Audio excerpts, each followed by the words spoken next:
what's the worst gig you've ever played, John? Can you think? I mean, a real disaster. I think there was one in the early days in Lewisham upstairs, and it was in this ballroom. I can't remember where. Well, it's Lewisham somewhere. I don't know what it's called. But it was the days of Glad All Over and all that. And we didn't play that, of course. But they jump up and down. There'll be terrible complaints from management. You're going to wreck the floor. You're going to wreck the ceiling downstairs. It was dreadful. And you think, well, you do an open air concert somewhere in the early days, and it's not run very properly, and the PA don't work. I remember Nelson Imperial Ballroom in Lancashire. It was had a revolving stage, and we did it with PJ Proby once. And I remember as they announced the band, the thing goes round. In those days, they had WEM PA. Anybody remember WEM PAs? Those little ones. Yep. They would be on the side of the stage, and as the stage went round, they fall over, right? So you're going into the first song. They have to wait for a road crew to come stick it back up again, plug it back in before it bloody worked. And what about you, Clive? Any disasters?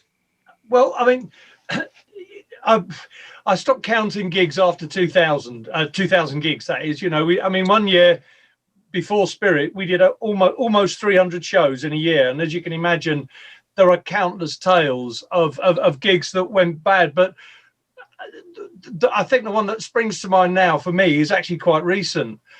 One thing that always used to happen, by the way, is without these, I'm as blind as a bat. NASA make these. I'm so short-sighted. And when I turn up at a gig, people think, he's nervous. He's pacing all up and down the stage, for a sound check. I'm not. I'm counting the steps because I can't see.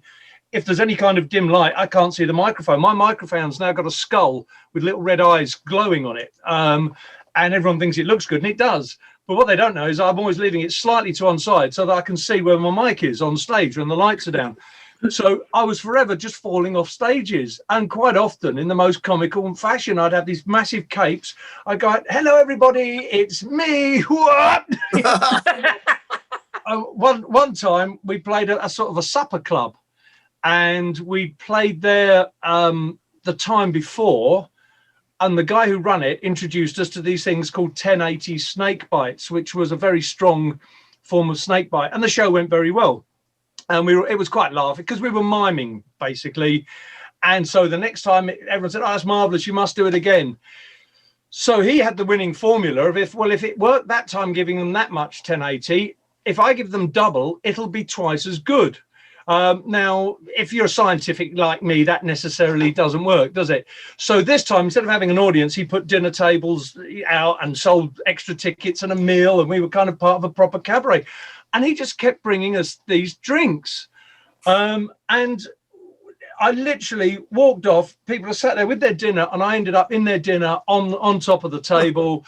And our drummer ended up miming my parts for the entire gig. It was, I'm putting my hand up and say, we didn't want to drink it. We don't want to drink free drink. But when somebody comes with trays full of it, it wasn't our fault. But the one I was thinking, which is very quick, was I sang at Wolves to promote a show at the football ground in front of the fans. Now, as a Liverpool supporter, that was quite a lot for me to swallow. But there we are. I went to do it. And you've got a headpiece and a microphone. I went out for a quick sound check and I could hear my voice from I said, well, I can just do that. And he said, no, there's a 2-second delay. Use your in-ear. So I used the in-ear. As I'm walking out onto the pitch, the battery went on the in-ear.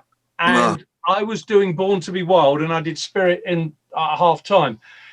And I knew what had happened. So I thought, that's okay. I'm going to guess 2 seconds ahead of the track. So I did the whole thing. I came off. Mick McCarthy, who was managing Wolves at the time, just looked at me and laughed as I walked past. My drummer was there and I said, Aid, how was it? He said, put it this way, mate. It wasn't good. And then we'd come down this little side tunnel to get on the pitch. I thought, that's all right. I can just escape nice and quietly. As I went to walk up it, the security man said, no, you can't go up there, mate. It's closed now. I said, well, how do I get back? He said, up those stairs there. I said, what, the stairs between the Norwich and Wolves fans who I've just sang to badly? He said, yeah, they're the stairs. Talk about a walk of shame. It was, yeah. Not the Hall of Fame, the Walk of Shame. They called me names. I still can't look up on Google, but there we are. Mike, what about you in broadcasting? Going back to heroes have their heroes. Who are your heroes in broadcasting? Because there'll be people out there with Mike Reid as their hero, but of course you've got your heroes too. Who are the people that you were brought up with, and any stories? Yeah, I don't know that I had any heroes. Just before I do that, talking of Wolves there, of course, the very first football chant was written by Edward Elgar, who was a big Wolverhampton Wanderers fan. He used to cycle, Elgar used to cycle to Wolves ground, and in one write-up on the Saturday night paper, his hero, the centre forward, he said, he banged the leather towards the goal, and Elgar set it to music. You can go and find it, it's there. And he set the football write-up that night of Wolves to music. So he essentially wrote one of the earliest football chants, just by the by. It was just quite interesting. No one knows that Elgar is a Wolves supporter, or was a Wolves supporter. Yeah. That's brilliant. Wow. Good stuff. Heroes, I don't know. I like the whole ethos of the Pirates for many reasons, the whole lot of them, whoever they were. That period, people forget it was only 64 to 67. Okay, yeah, Caroline wandered on a bit, but the main bulk of it was that period. And I went to have lunch with Ronan O'Reilly, who started Radio Caroline.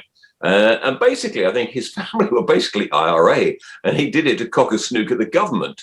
And then he had this idea of a pirate TV flying around in a plane with pirate TV constantly going as well. Named the ship after JFK's daughter, of course, Caroline. But yeah, I think it opened the doors for so many. Before that, don't forget, the BBC had things like Easy Beat, Saturday Club.